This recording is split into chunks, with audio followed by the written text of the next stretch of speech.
Olá pessoal, mais um podcast CDL+. Hoje na bancada aqui, Roberto Scudini, estreando, mas é da nossa diretoria, faz parte com a gente aqui, sabe muita história boa e vai ajudar a gente bastante aqui, né, nessa entrevista. O nosso presidente da CDL Jovem, Arthur Sá, e o entrevistado de hoje, gente, é um ex-presidente da casa, empresário, empreendedor. A gente está querendo que ele venha aqui há muito tempo contar as histórias. Eu acho que um podcast vai ser pouco. Everton Fábio Paz, mas ninguém conhece como Everton, é Fábio Paz. Fábio Paz, seja muito bem-vindo, que bom você estar aqui com a gente. E tenho certeza que vai ser um bom papo. Júnior, eu fico feliz, enorme, né? Assim, a felicidade enorme. Eu me sinto em casa. Está em casa, literalmente. Em casa, porque assim, a grande parte da minha vida passei aqui dentro. Geralmente a gente começa lá de trás, mas só para você já foi pioneiro, que eu acho que o presidente mais jovem que essa casa teve. Eu acho que praticamente quase do Brasil, né? Eu fui o presidente mais jovem do Brasil, de CDLs. Com quantos anos? Quantos anos? 25 anos. Aí, você que está ouvindo, 25 anos, pode ser presidente do CDL aqui, ó. Eu entrego a gestão agora, no final do ano. Se candidate, venha logo para cá. Tá vendo? Com 25 anos você pode ser. Começa a sua vida, seja presidente do CDL, não seja como eu, velho. 56 anos aí, não. Espero isso não. Mas foi uma experiência muito boa. Mas você conta um pouquinho do comércio, como que você começou a empreender. Acho que você já nasceu, para mim, você já nasceu empreendendo. Então, meu pai, assim, é lojista desde a década de 70. Então, meu pai teve muita loja, teve uma rede de loja aqui. E eu sempre convivi, desde criança, com esse ambiente de negócio. Sempre. Meu pai, na Era época... tudo, era elétrico... eletrodoméstico, utilidade, presentes, era a casa das novidades. Sem entregar a idade, Fabinho. Com quantos anos aí você já começou a se envolver? Ou há quanto tempo atrás isso já... assim... O comércio já permeia a sua vida? Assim, porque antigamente não tinha essa coisa de hoje, né? Então os pais levavam muito os filhos para os negócios deles. Para acompanhar o então, e a gente gostava daquilo. Sabemos bem como é isso. A gente gostava, né? Aqui são todos três... aqui, são todos três... aqui acho que participaram dessa fase, né? Então, assim, a gente começa a crescer com aquele cheiro de negócio. O cheiro da loja, o cheiro do dinheiro, o cheiro, sabe, da mercadoria chegando. Gente nova todo dia, conhecer gente nova. Sabe? E eu acho que isso é até complicado para a gente. Quem tem pai empresário, quem tem pai empreendedor, e às vezes isso corrompe muito a sua carreira. Às vezes a pessoa pensa em ser médico ou pensa em ser qualquer outra profissão, e às vezes isso eu acho que atrapalha muito. Eu tenho vários amigos que deixaram de seguir uma carreira. Agora, meu sonho era ser biólogo ou outra coisa qualquer, mas eu vi meu pai com comércio e comecei, já vi que era um caminho de começar a ganhar dinheiro. Talvez isso corrompe muito um pouco a gente. Mas ao mesmo tempo também afasta, né? Porque tem aquele estigma, pô, eu nunca vejo meu pai sai cedo, só chega tarde, eu não quero essa vida pra mim. Também tem os dois lados, engraçado, né? porque assim, apesar do meu pai gostar de levar a gente para as lojas, e eu gostava porque tinha loja de brinquedo também, então era meu paraíso. Né? Meu pai levava para as feiras. Tudo meu. É tudo meu. E assim, meu pai me levava para as feiras da Estrela, da Glaslit, aquelas fábricas de brinquedo. Então, aquilo me encantava muito. Mas, por outro lado, meu pai sempre falava que preferia que eu fizesse uma faculdade, que eu me formasse, que eu tomasse outro rumo. Eu acho que ele sabia, né, o peso que é você tocar um negócio. Sempre estimulou, tanto a mim e os meus irmãos, a fazer uma faculdade, a seguir uma outra carreira. Mas não tem jeito, assim, eu gostava do negócio, eu gostava de acompanhar, eu gostava daquele envolvimento, eu gostava sabe, e aquilo fez parte da minha vida. É a questão de dom mesmo, né? Tem gente que não tem dom para isso. E eu gostava daquilo, eu fazia aquilo com alegria, prazer, eu acompanhava. Você gosta de vender? Gosto, eu sou um bom vendedor. Você é um bom vendedor? Sou um bom vendedor. É porque eu particularmente não gosto de vender, Não, mas você gosta de vender. Tenho facilidade. Facilidade, é uma experiência boa, eu tenho facilidade de é. abrir uma conversa, sabe, de criar uma amizade e fazer de um negócio, às vezes não só um negócio, mas também transformar aquilo numa amizade. E eu acho que mais do que saber vender é se reformular. O Júnior fala que ele não gosta de vender, mas ele aprendeu a vender. Do jeito dele, de fazer a farra dele, a festa dele, e da consultoria que ele dá, ele acaba vendendo. Então é uma forma de você... Eu já acho chato, sei lá. Eu já acho chato a parte burocrática do negócio. A rotina. Burocrático nem pensar. Pois é, a rotina assim, da contabilidade, isso realmente é muito chato. Agora, você está ali conversando com as pessoas. Agora, tem gente que tem tesão no burocrático. Sim, se encontra ali, né? Se encontra, fica ali com aqueles números todos. E essa rotina eu sempre detestei. E é ruim para os negócios. Você tem que também gostar dos números ali. Porque é aquilo ali que diz a saúde da sua... Então, a empresa era familiar? Sim. Sempre foi familiar? Sempre foi familiar. Aí era você atuando numa área... mais... Não, assim, familiar no sentido assim, a loja era do meu pai e ele convidava os irmãos para trabalhar com ele. A gente era criança, então não tinha uma função. Tinha lá mais para atrapalhar do que para ajudar, né, enquanto criança. E aí meu pai, ele tomou uma medida que hoje eu considero que não foi tão boa. Que quando a gente fazia 18 anos, ele dava um negócio pra gente. Meu pai, assim, eu ganhei a minha primeira loja com 18 anos. Eu não tinha a menor maturidade para tocar um negócio. E eu via que dinheiro entrando, aquela coisa toda. Assim, então você acaba...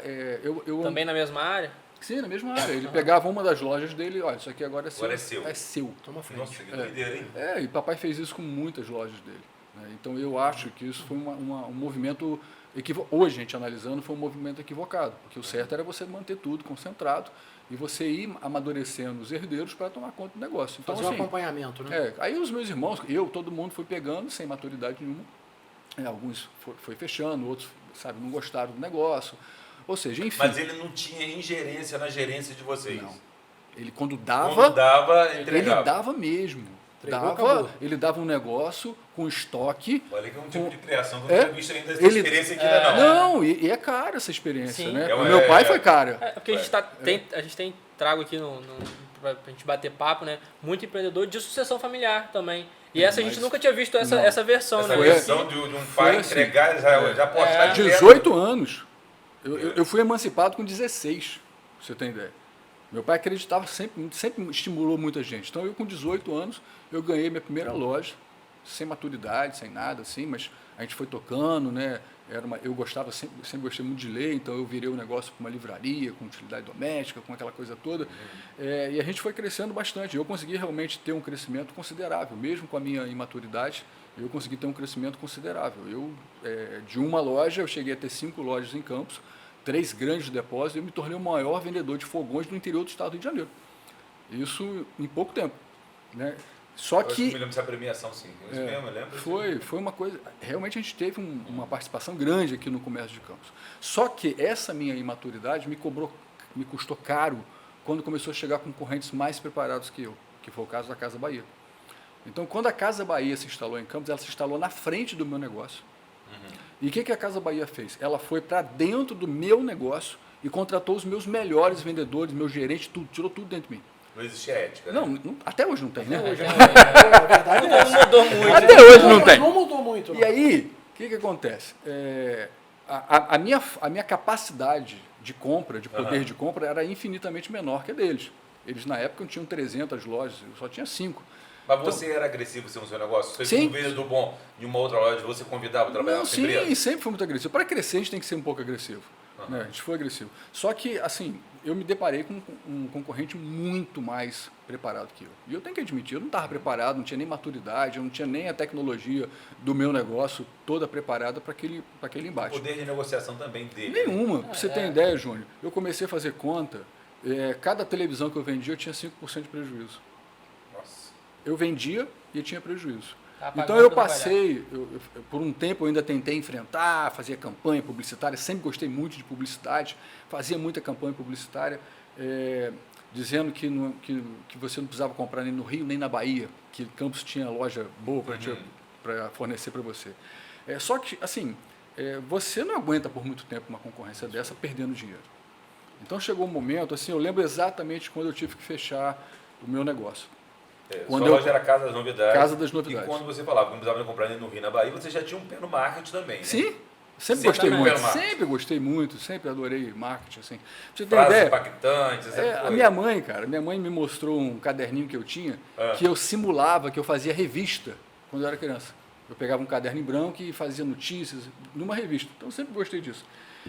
Bom, quando eu tomei a decisão de fechar meu negócio, meu primeiro negócio, quando eu comprei uma carreta da Sempre Toshiba, que era a televisão, uma carreta veio lá da Zona Franca de Manaus, fechada para mim, e o tempo que ela saiu de lá e chegou no meu depósito, eu perdi 15% do valor da carreta que eu paguei, que na época foi 200 e poucos mil reais, pra você ter ideia. Aí eu falei assim, não, isso não dá, eu não vou conseguir. E se eu insistir por vaidade, eu vou quebrar e ainda vou carregar o patrimônio familiar todinho pro buraco. Então eu vou fechar o meu negócio. Então é muito doloroso você ter a coragem de você fechar um negócio tradicional que leva o nome da sua família, que estava ali há 40 e tantos anos no mesmo local, e você ter que fechar, porque a conta, a matemática, ela não mente. Fala assim, olha, você não tem condição para isso. É melhor você procurar um outro ramo. Mas que... eu quero ver como você enxergou isso. Naquela época não tinha coach, não tinha colaboradoria, não tinha nada disso. Não tinha nada disso. Era matemática pura. Matemática pura. Olhar os números. Era aquele caderno de caixa e você falou, não, esse negócio aqui não está não dá. Eu não tinha condição. Você enxergou? Por mais que eu estivesse tentando, chamar as fábricas para negociar, porque eu tinha um pequeno poder de compra. Né? Então eu chegava para a DACO, que era a fornecedora de fogão, tentava pressionar, mas assim, você não conseguia chegar. E tinha outro agravante. Quando essas grandes empresas chegaram a Campos, elas não vinham com interesse de ter lucro comercial. Elas não tinham. Então elas vendiam abaixo do preço de custo. Abaixo do preço de custo. Era melhor eu comprar na Casa Bahia e vender na minha loja do que eu comprar na fábrica. Por que eles faziam isso? Porque eles não tinham interesse em ter lucro comercial, porque lucro comercial paga imposto. Eles tinham lucro financeiro, o famoso carnezinho da Casa Bahia. Que aí a pessoa pagava os juros e em cima de juros não tem ICMS. Então, assim, a matemática deles era impossível de combater. E eu olhando aquilo tudo, falei, olha, eu vou fechar o negócio. E comecei a fechar tudo. Muito doloroso, comecei a fechar tudo, comecei a pagar todos os funcionários, paguei todos os impostos, paguei todos os fornecedores e fechei meu negócio. É diferente de você quebrar. Eu fechei o meu negócio por decisão que não dava. Sangrou mais ele para poder...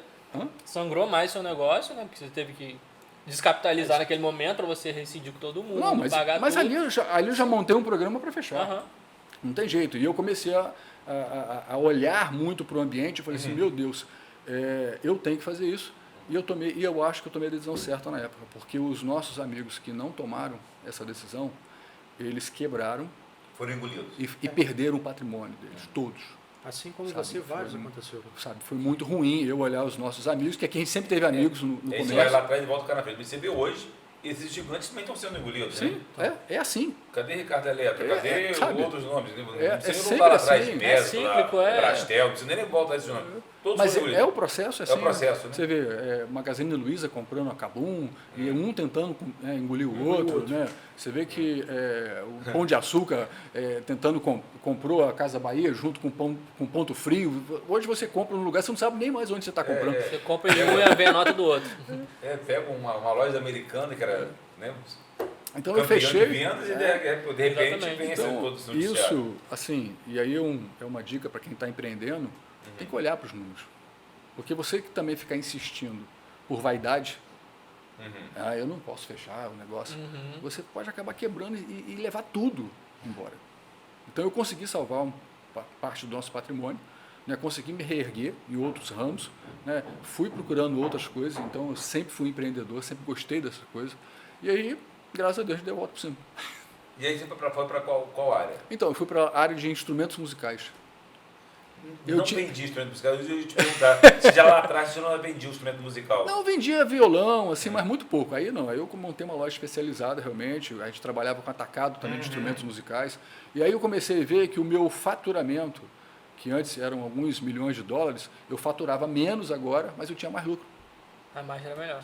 Então era um negócio mais saudável, sabe, menor, mais saudável, e aquilo me deu condição de me reerguer. E aí também, nesse meio tempo, eu fui convidado para ser secretário municipal de Indústria e Comércio, eu fui convidado para dar... Pera, isso é importante falar disso aí, calma um cadinho. Porque foi todo esse caldeirão. Foi na hora que parou, na hora que essa empresa, você teve essa mudança de parar a sua empresa. Eu era secretário. Você já estava na CDL? Eu era presidente da CDL e secretário municipal de Indústria e Comércio, no meio desse turbilhão todo. E como que você acha essa incursão da CDL ou de um diretor, de uma coisa, no poder público? Péssimo. Você acha que não se deve acontecer? A gente, assim, a gente sempre teve um sonho aqui na CDL, e todos os prefeitos que entravam, saíam, a gente fazia um pleito para eles criarem uma Secretaria de Indústria e Comércio. Porque era uma distância muito grande do empresariado com o poder público. Alguns empresários tinham contato pessoal com o prefeito, mas não a entidade, não as instituições. Então era sempre um pleito. E aí eu lembro que quando era a campanha para prefeito, em 96, eu acho que foi em 96, nós trouxemos aqui na CDL todos os candidatos a prefeito. Rockefeller, Garotinho, todo mundo veio aqui. E para todos os candidatos a prefeito, a gente fazia o pleito, que era criar uma Secretaria de Indústria e Comércio. Né? E todos falavam assim, não, quando a gente for eleito, a gente vai cumprir a promessa. Né? Mas a gente achou que era conversa fiada quando o Garotinho ganhou. E aí eu estou no meu negócio, o Garotinho me liga. Que ainda era o Casa das Novidades. Aí o Garotinho me liga e falou assim, Fabinho, porque todo mundo me chama de Fabinho, tô te ligando porque a gente vai criar a Secretaria de Indústria e Comércio. Eu vou honrar lá o compromisso que eu fiz lá dentro da CDL. Eu falei, nossa, que bacana, Garotinho, que bom. Aí ele falou assim, mas tem uma condição. Eu falei, qual? Que você assuma. Eu falei, Garotinho, mas eu não posso porque o estatuto da CDL proíbe. Aí ele falou assim, bom, mas aí vocês decidem lá dentro, que eu vou criar, mas a condição é que você venha para ser esse representante. Passa um filme até hoje nessa história. Robertinho está aqui? Robertinho era do seu ele participava aqui bastante. Testemunha viva aqui do que eu estou falando. Não posso nem mentir aqui, né? Não tem como não. Tem como E aí, fugir. eu trouxe o assunto para a reunião de diretoria. Falei, gente, aconteceu isso. E eu estou dizendo para vocês, eu não vou renunciar à presidência da CDL. Então, é melhor a gente ficar sem a Secretaria de Indústria e Comércio, porque eu não vou renunciar à CDL. Eu fui eleito para renunciar atrás de um cargo público. Aí começou a discussão, não sei o quê, aí pega o estatuto, vamos alterar o estatuto, vamos permitir, aquela confusão toda.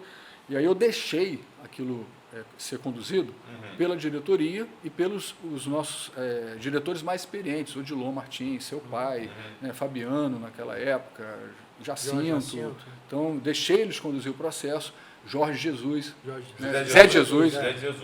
Nossa, pessoa especial demais, Zé de Jesus. Especial.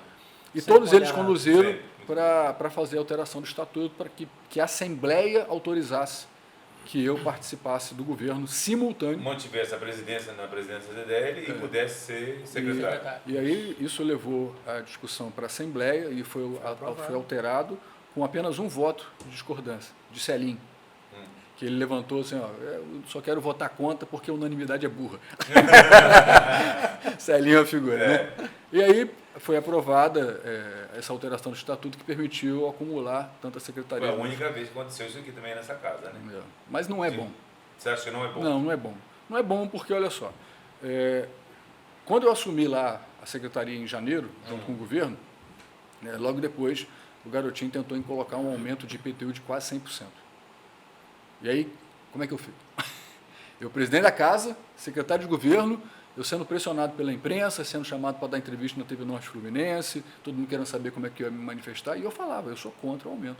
Isso veio para cá. Eu sou contra o aumento. E eu falava dentro do governo que eu sou contra o aumento. E o executivo, né, como se comportou como? Não, então, aí a primeira vez, nós vamos tentar bancar o aumento, e eu falava com o Garotinho, olha, isso vai dar merda, porque eu sou contra, a CDL vai ser contra, vai se manifestar contra e a gente não vai arredar. Não sei o que lá. Não deu outra, Júnior. A CDL se manifestou contra, eu era contra, dentro do governo e eu me manifestava para ele. Olha, eu sou contra esse aumento, que é um absurdo, 100%. Né? Enquanto todo mundo dá 10% de aumento, dá 100%. Aí, depois que ninguém pagou, quando venceu, ninguém que eu falo assim, né? A maioria absoluta não pagou, eles chamam a gente para renegociar e falam assim, tá bom, então vamos dar um desconto de 50%. Eu falei, cara, desconto de 50% em cima de 100%, sabe, não vai adiantar, vai ser outro tiro no pé.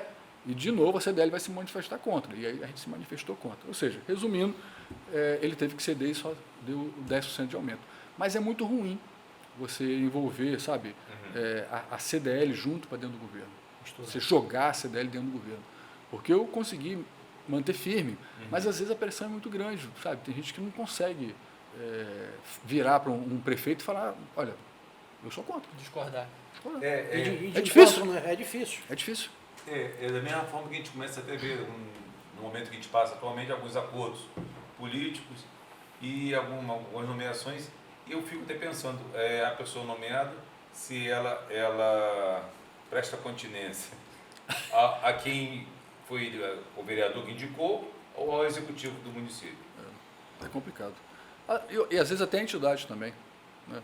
Se tiver uma entidade por trás dele, é pior ainda, né? Complica para ele porque, mais por ainda, exemplo, né? eu fui secretário, eu fui o primeiro secretário dos comércios de Campos, a secretaria foi criada comigo, mas depois Marcelo Mérida foi, a gente teve Lucas, que foi secretário também, Odilon, foi na época de Rockefeller, foi com um período, né? Odilon foi secretário. Então, assim, não é legal, não é bom. Eu acho que a gente tem que ter toda a participação, a gente tem que ter a proximidade, a gente tem que ter a liberdade de criticar um governo. Mas Fabinho, a gente está falando de nomeações.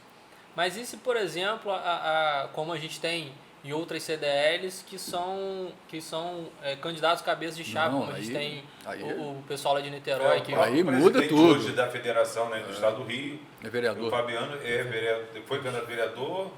Não foi candidato a deputado agora. Foi deputado, não foi ele. Acho que é vereador. Mas ele era vereador de Niterói. Aí muda a história, né? Não, aí muda a Porque história. a CDL daqui que tem, a CDL de Campos que tem essa regra no estatuto. Não, né? mas o estatuto permite.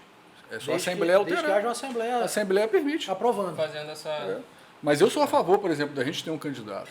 Sempre fui a favor. Sempre apoiei Marcelo, né, nos pleitos dele. Eu acho que é importante a gente ter uma voz. Porque o que é um congresso, o que é uma assembleia, o que é uma Câmara de Vereadores? É a representatividade de uma sociedade. Como que o comércio, que representa aí, comércio e serviço, que representa 68% do nosso PIB municipal, não tem um representante da Câmara? Como que, sabe, os interesses da classe vão ser defendidos lá? Não são, Júnior. Não são, porque quem estão lá, por maior boa vontade que possam ter, eles não têm o conhecimento. Eles não sabem a dificuldade de levantar uma porta de loja, de enfrentar toda a dificuldade de imposto, de aluguel, de funcionário, de fiscalização, sabe? E tudo que acontece, que envolve um comércio, por mais que a pessoa tenha boa vontade, mas não sabe. Então a gente precisa... Não está na pedra, não. A gente precisa de você não vivencia aquilo ali, é a gente difícil precisa de um Vale a pena um representante Lógico. no legislativo. Qualquer lugar. Executivo, A gente tem que ter, a gente tem que ter esse espaço. E se você olhar assim, vamos lá, Congresso Nacional, quantos empresários estão lá? Bacana. Não tem a bancada do agro, não tem a bancada da bala, não tem a bancada dos evangélicos, não tem a bancada disso, dos médicos. Não tem nada. E se a gente olhar assim, quem é o maior gerador de emprego e mantenedor de emprego do Brasil são as empresas. Então você percebe que o Júnior... Especificamente o comércio faz parte... Nós movimentamos a economia da cidade. Sempre fez parte da história, de todo o crescimento de Campos, de toda a história de Campos. Né? Tanto que a gente consegue ter uma CDL muito forte em Campos, que às vezes outros municípios não são tão fortes assim. A gente teve recentemente esse encontro do Líder Norte, que foi na UENF, eu encontrei com uma representante da CDL de Macaé, ela falou assim... leva um pouco dessa experiência de Campos para Macaé, que a CDL lá não tem uma atuação assim tão intensa. Já a indústria e comércio lá é mais forte. A associação comercial lá é mais forte. É bem mais forte. Nem como outros municípios também. Realmente a CDL de Campos ela tem um destaque diferente. Eu acho que o comércio em Campos ele tem uma história muito forte, né, Fábio? Isso, rapaz, a CDL é muito forte graças a essa galeria de quadros que está ali atrás. Porque assim, aqui sempre teve alternância de poder. Só para vocês saberem, gente, que você deve estar completando 60 anos e é uma história, é um legado. O Fábio já passou por aqui, Scudini já passou por aqui como presidente, e eu estou como presidente no momento. Arthur futuramente já está na CDL jovem, mas futuramente vai ser presidente também, com certeza. Boa? Mas Falta muito. É um legado que a gente traz, mas por essa base, né, Fábio? A história que está ali atrás é de muito respeito. Porque se você percebe, assim, o que afunda as entidades? É quando há uma perpetuação de liderança. Afunda. Quando a gente olha para aqui, você vê uma parede ali cheia de quadros, a alternância de poder, o nosso estatuto só permite uma reeleição, aí você tem que esperar um prazo de 2 anos, né, para você tentar voltar de novo. Então isso permite a oxigenação da entidade. E é isso que, por exemplo, isso permitiu, quando eu vim, eu trouxe, eu acho que um grupo de, nem sei, 15 jovens para aqui dentro? Eram 25 jovens. Isso permitiu a oxigenação. E a gente sempre foi bem aceito, Júlio. Sempre foi bem aceito. Você já trouxe na sua gestão, a CDL Jovem começou na sua gestão. Você é fruto da CDL Jovem. Na verdade... Me um pouquinho dessa história. Vamos lá. Na verdade, o que acontece? Na verdade, o prepulsor disso daí foi tanto o Fábio quanto o Marcelo, que os dois estavam empenhados nessa situação, e começou justamente com a relação de um convite a vários jovens para que viessem participar de uma questão de sucessão familiar, os jovens de sucessão familiar, de empresas de sucessão familiar. Isso aí foi chamado aqui para dentro, nós fizemos essas reuniões e começou-se a criar. Na verdade, isso aí foi um passo acima, porque lá atrás eles já vinham futucando essa questão. Se eu não me engano, acho que quem colocou a abertura disso na mesa, na época, se eu não me engano, foi Murilo. Então, entendeu? olha só. Houve uma situação dessa. Mas, assim, todas as diretorias sempre apoiaram sempre a entrada apoiaram, de não, jovens. isso aí sempre apoio. Né? Murilo conseguiu implementar o departamento jovem. E aí, na época, ele trouxe a Dilson Rangel, que era um cara, Murilo que era um cara brilhante, a Dilson Rangel. Então, na verdade, começou só com uma pasta dentro da diretoria, Isso, uma pasta do um departamento jovem. E a época era a Dilson, que você conheceu a Dilson. A Dilson era uma mente brilhante, um jovem realmente brilhante. A gente tem que, assim, eu aprendi muito com a Dilson, o dinamismo, a criatividade dele. Era difícil até ficar perto dele, que ele era agitado, assim. Né? É agitado. Até hoje. Até hoje. É porque eu perdi o contato com ele. Ele não está mais em Campos, é isso? Não. Então, assim, havia um departamento jovem que foi estruturado lá atrás, e eu nunca fui presidente do CDL Jovem. Você nunca foi presidente? Nunca fui presidente do CDL Jovem. Então, esclarecendo, ele nunca foi presidente do CDL Jovem e eu também não sou fruto da CDL Jovem, eu já nasci velho. Porque o pessoal fala, Edivar, você veio da CDL Jovem. Não, eu já nasci velho. Não, mas Edivar participou, você participou também lá atrás com a gente. Jovem não, já entrei Uma na beiradinha diretoria. pegou. Então, eu entrei já na diretoria de Murilo. E antes disso, eu já comecei com 17 anos na associação comercial. Eu era rival, não tinha rivalidade, mas eu era da CIC, 17 anos, comecei com o Amado Mendes lá atrás. Então, eu também, quando fui convidado para ser diretor, eu já peguei uma pasta de publicidade e marketing. Na época era uma coisa... Tinha nada de CDL Jovem. Nada, então, CDL Jovem. Velho, então. Grande colega, então. Porque o primeiro que me chamou para cá foi Fabiano, para ser o diretor mesmo. Antes eu frequentava as assembleias e tudo mais, né? Quem me trouxe para aqui para dentro como padrinho foi o Dilor Martins, aquela coisa toda, né, de entrar como sócio ativo. Mas quem me convidou para ser diretor foi Fabiano, já querendo que eu o sucedesse, né? E aí, nessa gestão, eu consegui trazer muito jovem para dentro, inclusive trouxe Marcelo, Robertinho, Eugênio, um monte de gente para cá, através dos seminários para jovens empresários. Seminários para jovens empresários. Nós fizemos vários seminários aqui dentro, com o auditório cheio, mais de 100 jovens. A gente ficava o dia inteiro aqui, tinha almoço, café para todo mundo, camisa para todo mundo. Pasta, e a gente conseguiu, trazer muita gente para cá e deu uma guinada realmente. Uma oxigenada importantíssima. Enorme naquela época, por meio dos seminários para jovens empresários. O nome era esse. Os cartazes estão aí embaixo até hoje. Existe até hoje. Vários desse aí. Então isso, assim, e era um sucesso. Porque a gente conseguia patrocínio, conseguia tudo, pagava todas as despesas, trazia palestrantes de fora para dar aula sobre sucessão familiar, sobre finança, marketing, técnicas de venda. Então, eu estava mexendo nas fotos aqui hoje, achei foto de parte com Mira e Leitão. Eu vou para mim trouxe ideia para fazer, falar de economia, né? A gente trazia muito isso, aí já era como presidente, né? Então, assim, aí a partir desse momento que a gente começou a criar esse movimento forte da CDL, houve um entendimento que eu precisava ainda de mais um mandato como experiência antes de assumir a presidência. Aí Edivar, seu pai, me antecedeu e depois passou o bastão para mim, e aí depois eu passei o bastão para Marcelo e aí foi embora. Mas nós fizemos muita coisa boa, bacana. Mas puxou muita gente. Eu acho que o início de parte dessa reciclagem da CDL que aconteceu se deve praticamente ao movimento que vocês fizeram no passado. E, Robertinho vai lembrar isso bem, porque nessa época que vocês estavam nessa fervendo aqui, depois desses seminários e tudo, eu me lembro que o Fábio levou muito a CDL, assim, campos afora. Eu me lembro de atuações de você indo a Brasília, Belo Horizonte, São Paulo. Uma integração muito boa, que foi muito bom, ajudou a oxigenar a casa, né? Com experiência de outros CDLs fortes também, né? Sim, e ajudou também a gente enxergar o nosso poder, Júnior. Quando você tem uma liderança que consegue unir por meio de uma bandeira, e na nossa bandeira na época era a redução de carga tributária, que era uma bandeira muito forte do seu pai, inclusive. Seu pai sempre defendeu, sempre insistiu na redução da carga tributária. Então a gente percebeu que quando uma liderança consegue levantar uma bandeira, ele consegue mobilizar as pessoas. E ali a gente percebeu o quanto a gente era forte. Quando do Brasil inteiro a gente fazia aquelas convenções nacionais, lotava os centros de convenções, Júnior.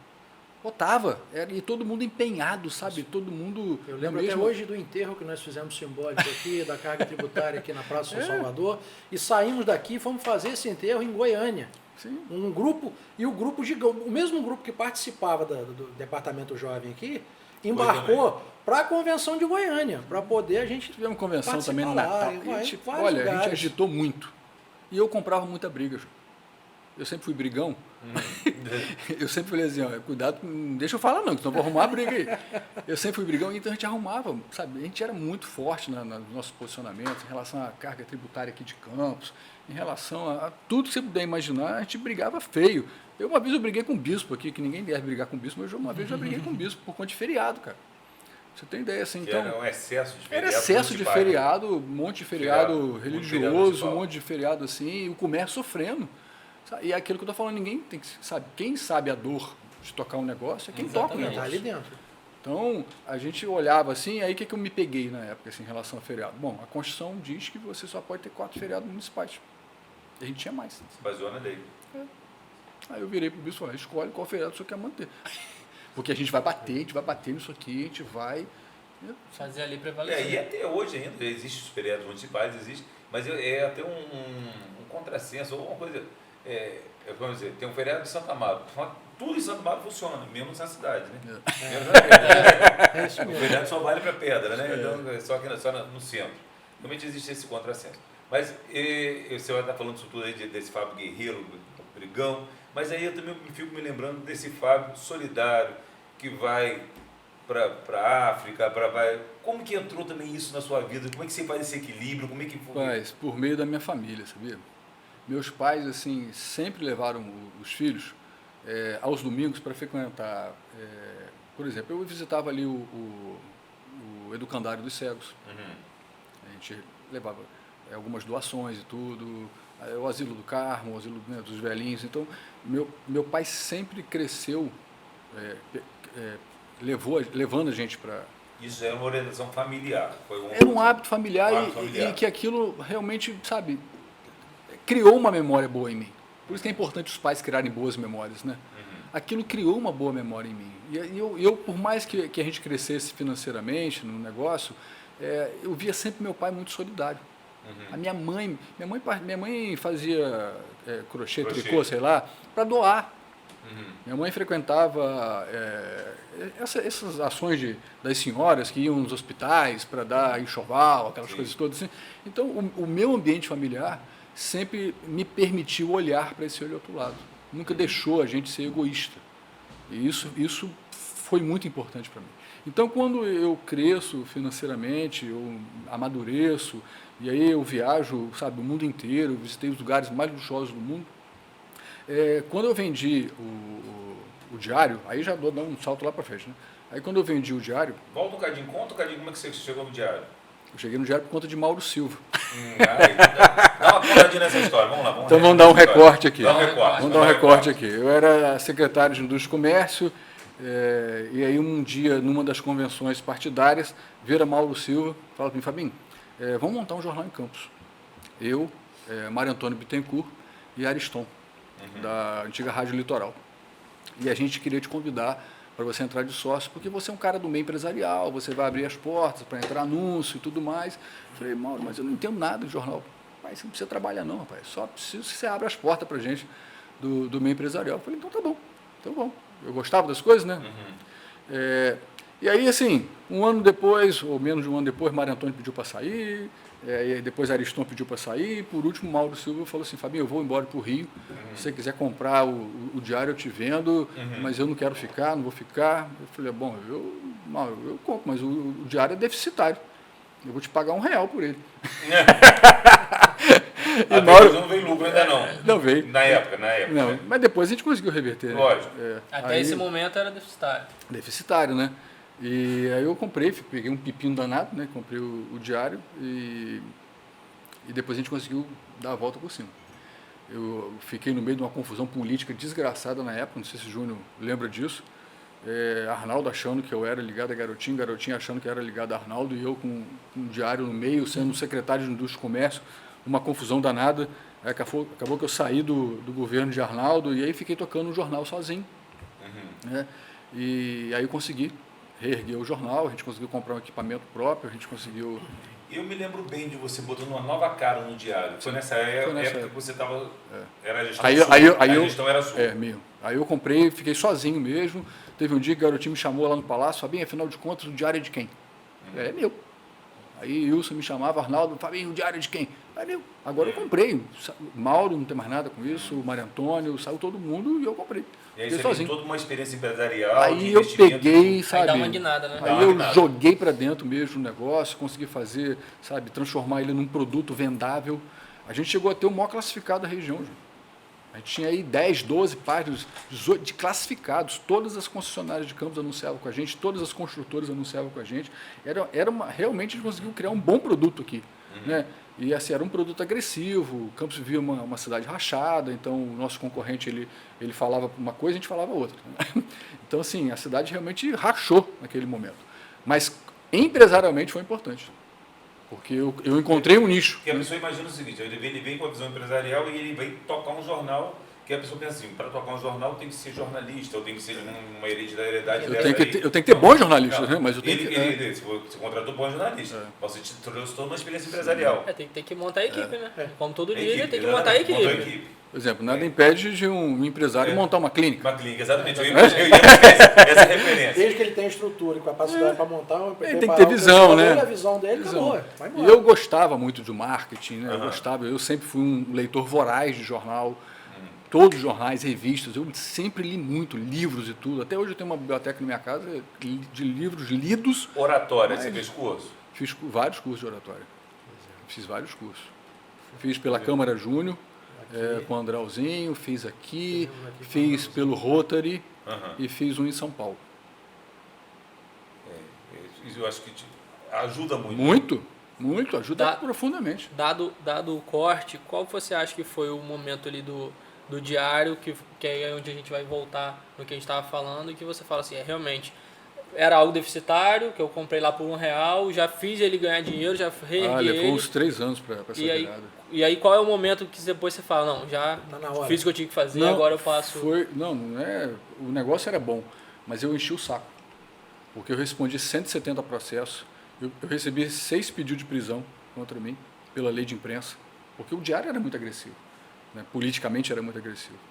E esse ser agressivo era um perfil que você determinou ou que a situação foi levando que o jornal tivesse essa... Eu determinava, porque senão... Era a direção. Era a direção, porque senão você não se coloca.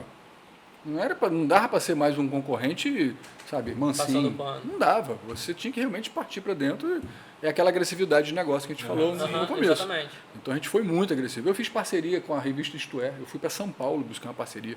Eu fazia parceria com o Ciclo Bom Jesus. Então, assim, cada um que assinava o jornal ganhava uma bicicleta. Cada um que comprava um jornal em banca ganhava uma revista Isto É. Então, assim, era disparado. 10 mil exemplares no domingo vendendo. Chegava o caminhão da Isto É. Tudo em parceria. Uma coisa... Então, você vê que uma estratégia de Fábio sempre essa agressividade é uma marca. É uma marca dele. Desde o eletrodoméstico, ele vem apostando em compra de caminhão de produto e tudo. No jornal também foi uma agressividade, né? E hoje J3 News. Então, aí, só para fechar o ciclo do diário, quando eu enchi o saco de tudo, eu já tinha aberto uma sucursal em Macaé, tinha aberto uma sucursal em Itaperuna, eu vendi em Itaperuna, e até hoje, né, a pessoa toca lá, vendi para Macaé, também para um publicitário de Macaé, e aí por último eu vendi em Campos, e aí eu fiquei um ano sabático. Eu falei, opa, agora... vou calmar um pouco a minha cabeça e vou ver para onde eu vou. E aí, nesse ano sabático, eu falei assim, eu queria fazer um projeto de missão. Eu queria participar, queria ir para a África, eu queria aproveitar que eu estou com esse tempo livre, queria me dedicar a alguma causa, assim, sabe, social, humanitária. E aí eu procurei o pastor Manuel, falei, pastor, quando tiver uma próxima missão para a África, eu queria ir. Queria que o senhor me botasse aí. Vida economicamente equilibrada? Total. Estava tudo tranquilo. Total. Quando você você não resolveu dar maluquice do nada, vou ver, faz um ano sabático, mas devia voltar no vermelho, não. Você estava totalmente tranquilo, casado, estabilizado, tudo tranquilo. Filhos encaminhados, tudo bem. Filho não é pequeno, né? Filho é pequeno. Mas assim, a vida é tranquila. Aí eu tinha 2 planos na minha cabeça, que uma era ir morar nos Estados Unidos e a outra era ir fazer projetos missionários na África. Eu cheguei a viajar para os Estados Unidos, vi casa, me reuni com um contador, abri conta em banco, cheguei assim, bem perto de ir embora para os Estados Unidos. Faltou só comprar as passagens. Não, a passagem... mas aí nesse meio tempo o meu sogro adoeceu. Complicado, e aí Lília não queria ir de jeito nenhum e deixar o pai, e eu entendi, claro. né? Então aí eu tive que reverter todo o processo, tive que mobilizar de novo capital aqui no Brasil. Mas assim, o projeto missionário continuou, então eu comecei a fazer a primeira viagem missionária para a África, para Guiné-Bissau, que é o 5º país mais pobre do mundo. E aí, nesse momento em que eu estava com viagem marcada para a África, aí o Dr. Herbert me liga e fala assim, Fabinho, eu precisava conversar com você, vamos tomar um café. Eu sempre tive uma boa relação com o Dr. Herbert, desde a época da CDL aqui, que ele patrocinava os nossos eventos. O Dr. Herbert patrocinava os nossos eventos aqui com o Grupo Women. E aí ele me convidou para tomar um café lá, eu fui tomar um café com ele, ele falou assim, Fabinho, estou sabendo que você vendeu lá o diário, saiu do diário, eu montei o Terceira Via e uma estrutura bacana, não sei se você conhece. Me queria sua experiência. Aí ele falou assim, eu queria te convidar para você vir ficar com a gente. Eu falei, não, eu acabei de sair, eu estou querendo distância de jornal, de site, uma confusão danada, eu quero sair disso. Ele, não, pensa com calma, conhece lá a estrutura, você vai ter liberdade total para tocar um negócio, porque o nosso negócio a gente montou, mas a gente não consegue deslanchar do jeito que eu queria. E aí eu rejeitando a ideia, aí ele falou assim, Fábio, ó, vai para a África, faz lá sua missão, pensa, depois a gente conversa, volta, você gosta, você sabe fazer, então é uma oportunidade também para, sabe, de um negócio. E aí foi assim, na volta eu falei, vamos fazer uma experiência então. E aí eu fiz já são quantos anos agora já de Terceira Via, TTJ, 3 News? Agora já são 6 anos. 6 anos. Vai fazer 7 agora. Dá tesão ainda no jornal? Voltou da tesão? Tenho. Eu adoro trabalhar com marketing, com comunicação, adoro isso. Júnior, porque você no jornal ali, você pode ser, sabe, você pode ajudar muito uma sociedade. Sim. Você pode ajudar muito, se você tiver realmente uma visão ampla, abrir espaço para as pessoas, quanta coisa boa você permite que aconteça na cidade. Sabe? Se você tiver uma cidade com uma imprensa fraca, é muito ruim. Uma imprensa forte, ela levanta uma cidade. A gente sabe muita história do NH, né, do Novo Hamburgo, né? Uma cidade que foi totalmente destruída e um jornal trouxe a cidade à tona hoje. Com campanhas, sabe? É um exemplo, é um modelo de tudo, né? Mas foi um jornal que foi... Faz a campanha, fez a campanha, que todo mundo passou a ser dono do jornal, todo mundo assim, vamos com esse jornal, vamos lutar pela nossa cidade, né? Então, eu acho isso muito importante. O jornal ele tem esse poder de falar com as pessoas, tem o poder de registrar a história. Então isso ao mesmo tempo que dá um tesão enorme, é uma responsabilidade também gigantesca. E aquilo que o Dr. Herbert falou comigo lá atrás, de eu ter liberdade total, até hoje se mantém. Sabe, o Dr. Herbert não interfere assim. É claro que eu dou resultado positivo, eu peguei uma empresa com X participação e hoje a gente está com, sabe, 3, 10 vezes mais essa participação, a gente cresceu em outras frentes. Eu lancei o jornal impresso, aqui na CDL, depois a gente foi fazendo lançamento, a gente foi alterando, sabe, e tudo. E quando chegou a hora do digital, quando você enxergou isso? Estamos tendo que ir para o digital assim, total, esse J3 News já não é um mudança. Desde o diário eu já estava de olho nisso. Quando a gente estava tocando o diário chegou até o maior número de seguidores de Campos no Facebook. Se você pensar assim, há 10, 15 anos atrás, tinha 65 mil. É muita coisa. Era uma potência isso. Então eu já enxergava lá atrás. Sabe por quê, Júnior? Porque administrar você sempre tem um olho no padre, né? Um olho no peixe e outro no gato. Você tem que tomar conta assim, do peixe que você está fritando no dia a dia, mas você tem que olhar para o gato, que é o concorrente. O que ele pode querer pegar seu. E eu olhava muito, eu via o que estava acontecendo nos Estados Unidos, o que estava acontecendo na Europa, sabe, quais são os movimentos desses grupos empresariais de comunicação, qual é a tecnologia que está surgindo. Então, você tem que estar antenado no seu negócio. Deu medo quando você viu jornais impressos acabando, assim? Como você foi enxergando? Da mesma forma que você viu isso lá atrás, né? E você agora também foi ver isso na imprensa. E Fabinho faz ao contrário, né? Enquanto os jornais da cidade estão acabando ou diminuindo, ele vai lá e lança o impresso. Então como é que você vê isso? Mas assim, identificou? O impresso não é como antigamente. Antigamente tinha um poder comercial muito maior, até porque era o único veículo de comunicação, assim, de publicidade de uma cidade. É um jornal impresso. Hoje não. Hoje a rede social tomou conta de tudo. Hoje qualquer pessoa lança uma plataforma, tem o YouTube, sabe? A pessoa mesmo virou vendedor do próprio negócio, apareceram os influencers. Então hoje mudou muito isso. Mas aquilo que a gente estava conversando antes de entrar aqui, a questão da credibilidade do impresso. Sim. É diferente do jornal que a gente estava falando. Credibilidade do impresso ainda é muito grande. Já prevalece. Uma coisa é sair na rede social, outra coisa é sair de site, outra coisa é sair no impresso. Está ali, vai ficar para a história. Não dá para editar, não dá para pagar, está ali. A história está ali. Então, assim, a foto está ali, a publicidade está ali. Então, assim, isso tem um peso muito grande. E além disso, Júnior, nesse mundo hoje todo digitalizado, quando você consegue sair do mundo digital e ir para o impresso, você está destacado. Porque se você perceber hoje, assim, está todo mundo fazendo quase a mesma coisa nas redes sociais. Se você pegar ali o feed, é um repetindo o que o outro está fazendo. A padronização. Né? Aí daqui a pouco você vê um fazendo uma coisa, daqui a pouco você vê um monte de gente fazendo a mesma coisa. As tendências, né, as famosas trends. E aí você fala assim, gente, tá tudo igual. Então a gente tem que ter esse olhar também de procurar sempre fazer alguma coisa diferente para chamar a atenção. E é bacana o que você falou, né? O cara que se destaca, ele dentro do digital, ele sai. Ele vai já é o destaque. Ele já é o... É sempre bom do empresário, né? Tá sempre modificando alguma coisinha, puxando uma coisa diferente para você poder sobreviver. Sabe, destacar, né? Eu quero aqui, não é porque o Júnior está aqui na minha frente, não, mas o seu pai foi um visionário também.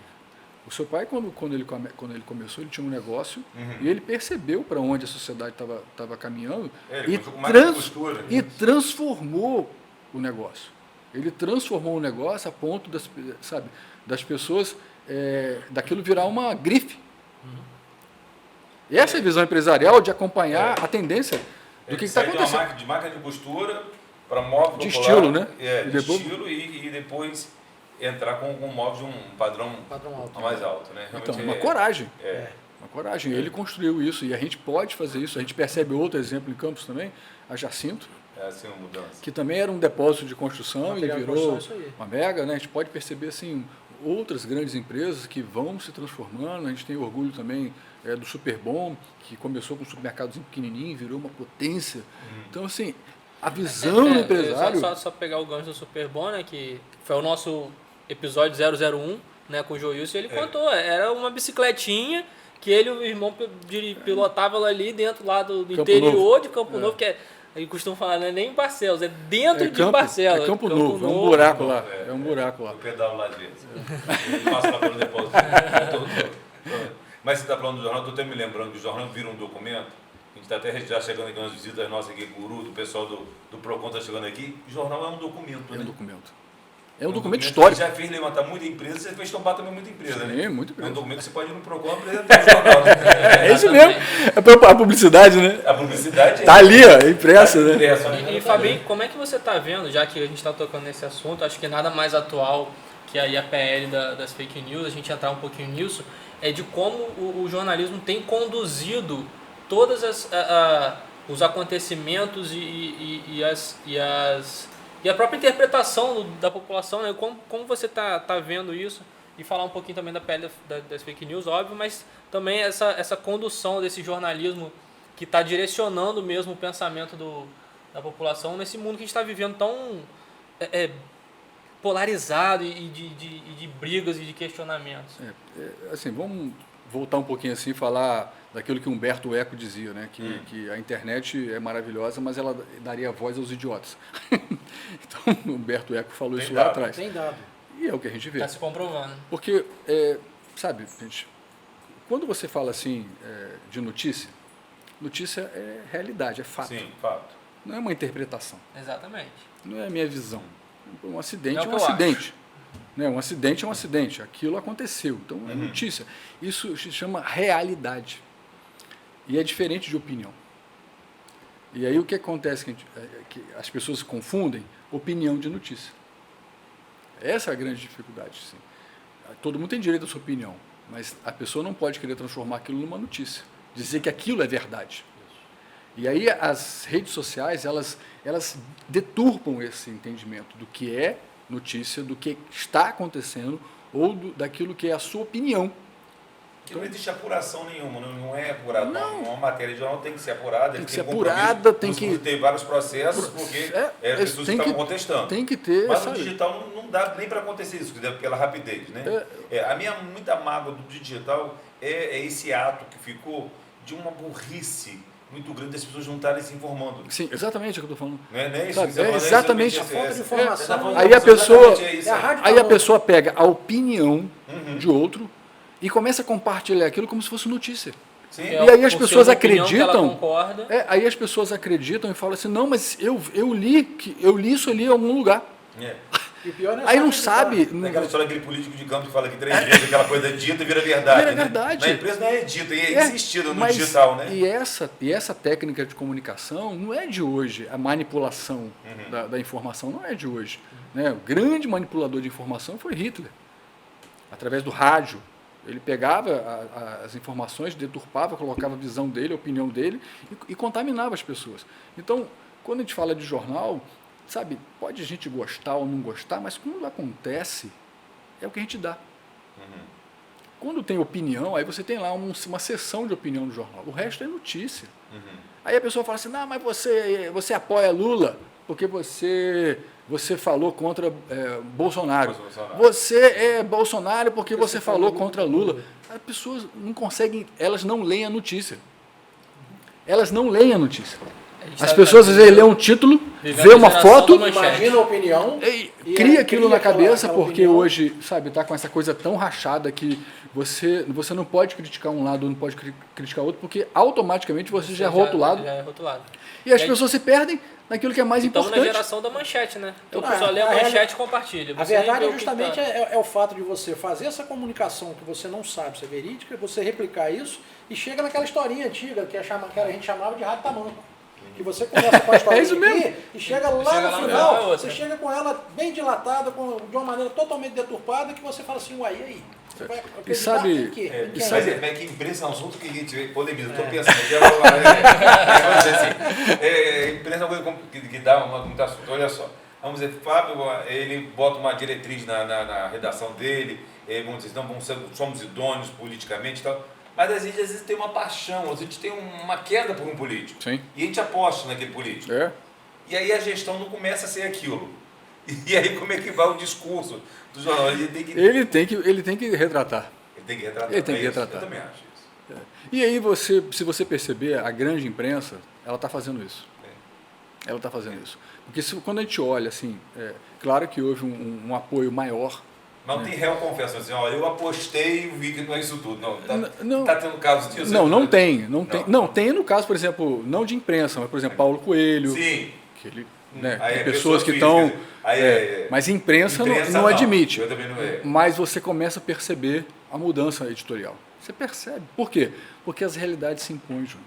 O que está acontecendo nos Estados Unidos hoje com a Fox? Você tem acompanhado? Sim. A Fox agora, cara, levou uma multa de $800 milhões. A gente está falando de quase 3 bi de multa. Por quê? Por manipulação de informação.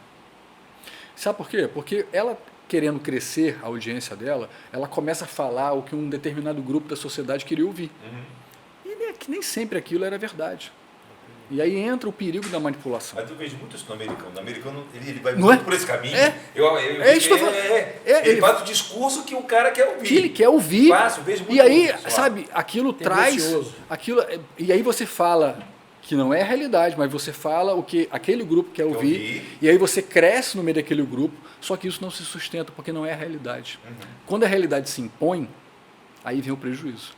É o que está acontecendo com a Fox, lá fora, é o que está acontecendo com a Jovem Pan, aqui no Brasil. É aquela coisa de você querer falar para um grupo usando um veículo de comunicação público. Fala com todo mundo. Então, assim, é muito complicado isso, mas infelizmente acontece. E só vou insistir um pouquinho. Você acha que realmente a PL da fake news vem para agir nisso aí, ou você acha que é algo que não vai passar e que essa discussão vai perdurar mais um momento? Como é que vai ser? Eu acho só perigoso em relação a isso, porque a PL da fake news ela tem umas coisas boas, que é, por exemplo, a valorização da imprensa profissional. Então, as grandes redes elas teriam que começar a remunerar o conteúdo jornalístico que ela utiliza.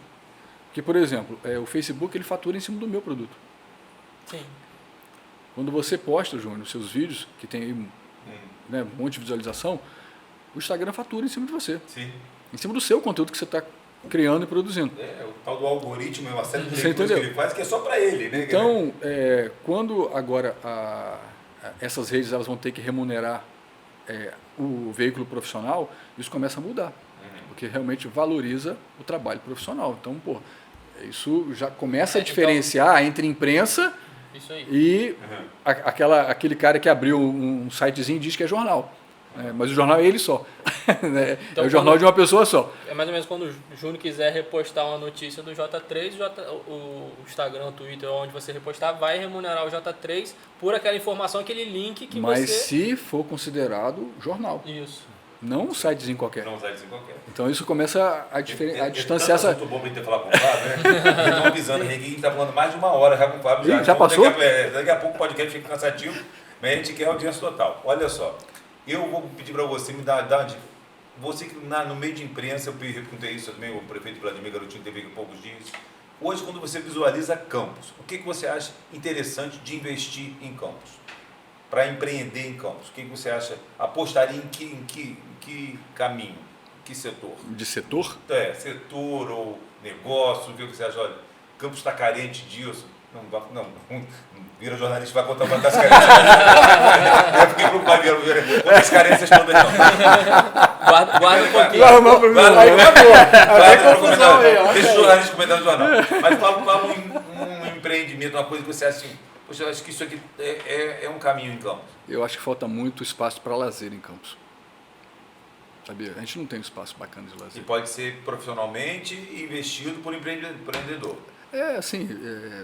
Eu acho que o que as pessoas buscam numa cidade é qualidade de vida. As pessoas buscam ser felizes. É isso. Você busca ser, e a cidade, não estou falando só de Campos, geralmente as cidades deixam o cidadão infeliz. Você pega um trânsito horroroso, você já fica chateado aquilo ali, sabe? Você vai para um centro, o centro está sujo, quebrado, não sei o quê, aí você já fica... Então, o cidadão, ele vai para o hospital, né? Aí ele fica triste no hospital, a educação do filho dele é uma bosta. Então, assim, as cidades, os governos, deixam o cidadão infeliz. Então, o que a gente precisa, cara? A gente precisa dar à cidade a condição das pessoas serem felizes na cidade. Sabe? Lazer, espaços para a pessoa ter qualidade de vida. E a gente não tem. Eu e o Fabinho, a gente tem um hobby em comum, né? Que é a corrida. E é muito isso, cara. Eu brinco que a minha avó é de Niterói, a família toda da minha mãe. Eu brinco que se eu morasse em Niterói, eu era atleta.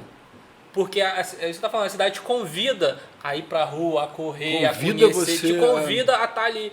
E em Campos, você vai correr, você vai pra ciclovia, aí é carro, trânsito, buzina. Não, já tem um bar na esquina com seus amigos te esperando ali pra Exatamente.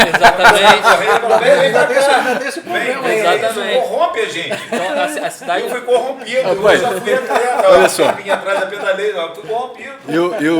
Ele fala que eu corro, né? Mas eu não gosto de correr. Eu detesto correr. Eu corro pra caramba, mas eu não gosto de correr. Já falei isso com você. Eu corro para me dar capacidade cardiovascular para eu subir montanha, que aí é o que eu gosto. Né? Subir, escalar montanha é o que eu gosto. Mas a gente não tem um local bacana para isso em Campos. Você não te atrai. Montanha é um tesão que chega lá em cima ver a vista. Aí assim, gosta quando vê aquilo lá. Não, a gente não consegue gozar que a gente chega morto lá. A gente chega sem perna, sem eu só quer saber de deitar lá. É difícil explicar. Você sobe lá e desce, a gente sobe lá e desce. Não tem o que fazer, mas é isso. Não é fácil explicar, não. Pelo menos de uma hora dentro para compensar. Não, uma hora não consegue ficar, não. No pico, você não fica uma hora no pico. Contempla lá em 20 minutos e volta. 15 minutos no máximo, 20 minutos e desce. Recupera e volta. Eu traz foto. Escudinho, faz a consideração, repente. Não, eu acho que Fábio, eu sou suspeito de falar, porque se eu hoje estou na CDL, eu acho que eu fui puxado por ele. Por ele, por um grupo no passado que queria uma renovação, que precisava de uma renovação. É interessante falar, conversar isso, porque quando eu recebi o convite, na verdade quem recebeu o convite não fui eu, foi meu irmão. Porque meu irmão que atuava no comércio. É aquela história que você falou, de repente uma profissão, você larga a sua profissão para ver. Eu sou engenheiro eletricista, sou formado em engenheiro, mas eu vim e abracei o comércio. E quando eu fui chamado para a reunião aqui com vários jovens, eu me identifiquei e falei assim, não, peraí, vamos embarcar nesse trem. E estou aqui. São duas pessoas praticamente que me trouxeram para a CDL. Primeiro foi Fábio, e depois foi a loucura do seu pai que me chamou para ser diretor de departamento jovem. Logo depois de Fábio, eu falei assim, o que eu vou fazer depois que esse cara fez tudo? Eu falei, então, quer dizer, eu acho que falar de Fábio é complicado, mas ao mesmo tempo é fácil, porque você vê a trajetória de sucesso, a pessoa que se transformou, a pessoa que ele é hoje, a visão que ele tem hoje, eu acho que é uma referência não só para nós comerciantes, para nós da CDL, mas eu acho que para a cidade, entendeu? Para a região toda aqui, como uma referência de sucesso para a gente. Obrigado, Robertinho. E para a gente é muito importante, né? Você continua o trabalho dele, que é presidente da CDL. Exatamente. A gente está aqui, seguindo essa porta que foi aberta, né, lá atrás, e é importante a gente ter nomes. E eu fiz questão, quando a gente soube que o convidado seria Fabinho, de trazer está com mais um ex-presidente aqui, e nesse mês de maio, né, que a gente está em maio agora, são 60 anos, contar um pouquinho do que a CDL faz. A gente costuma falar aqui Fabinho, eu falei até isso em mesa agora um tempo atrás, e teve diretor que arregalou o olho, teve outro que concordou, que a gente é Câmara de Dirigente Lojista, mas que não sabe se vender. Então a gente está aqui, o podcast é isso, é a gente mostrar o que a CDL faz, levar para a rua como foi feito lá atrás nas suas participações, e o Scudini lembrou bem aqui, né, a questão do caixão, do enterro, das ações que foram feitas por nós lá atrás e que foram ficando pelo caminho. Então muita gente não sabe a importância das ações que a gente fez. A gente conquistou muita coisa aqui, né? Eu falo porque em apenas 3 anos eu me sinto parte também um pouco já da CDL, então por isso que eu gosto de falar, a gente conquistou muita coisa, tanto para o empresariado como para a população em geral. A CDL conquistou muita coisa e não soube nesses anos mostrar essa importância. Então o podcast está aqui para isso, para a gente mostrar para o público o que a gente faz realmente. Não é só um clube de dirigentes, uma câmara de dirigentes que a gente fica aqui conversando, dando risada. A gente não tem é um nossas. clube. Não é um clube, é uma câmara que realmente a gente está aqui para brigar não só pelo lojista, né, mas eu acho que a gente está numa caminhada aí do empresariado em geral. E estar com você aqui é muito importante para a gente contar um pouquinho também, além da sua história, da história dessa casa aí. Está tudo misturado, né? É misturado, a minha história, a história da casa é misturada. A gente agradece demais nesses 60 anos por você ter sido um dos arquitetos que ajudou a construir essa história. E apesar do aniversário ser da CDL, nosso convidado também ganha um presente, que é o nosso patrocinador. Pô, presente, pô? Então, mais uma vez agradecer ao Cicred, aqui, ó, que é quem faz esse podcast acontecer junto com a gente. Bacana, pô. É um parceirão que a gente tem. É um novo investidor de campo, né? É a cooperativa. As cooperativas invadiram a nossa cidade, né? Bacana. Obrigado aí. Um copão de café para você poder manter ligado. Muito bacana. Canetinha. Agradecer ao Cicred aí por mais essa parceria. Vamos brindar. Antes do brinde, galera, já se inscreve aqui, deixa o like, que eu tenho certeza que vocês gostaram desse papo. Joga no aviãozinho aqui, manda pra todo mundo. Manda no grupo da família. Isso aí. Valeu.